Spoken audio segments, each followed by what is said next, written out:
હાય મન, હું છું સાંત્વની ત્રિવેદી અને મને જાણવા મળ્યું છે કે આજે તમારો બર્થડે છે. તો સૌથી પહેલાં તો જન્મદિવસની ખૂબ ખૂબ શુભેચ્છાઓ પાઠવું છું તમારા આખા પરિવાર તરફથી અને મારા તરફથી.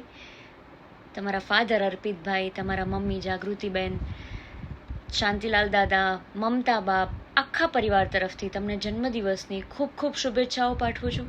તમારું આવનારું વર્ષ ખૂબ જ સારું રહે, ખૂબ જ પ્રગતિ કરો અને તમારું સ્વાસ્થ્ય પણ ખૂબ સારું રહે એવી ભગવાનના ચરણોમાં પ્રાર્થના કરું છું અને તમારા માટે ખાસ આ 2 લાઈન ગાવા માંગીશ. કે મારા મનડાના મિત મેં તો બાંધી છે પ્રીત, પ્રીત જન્મો જન્મની ભૂલાશે નહીં, પ્રીત જન્મો જન્મની ભૂલાશે નહીં. Once again, happy birthday.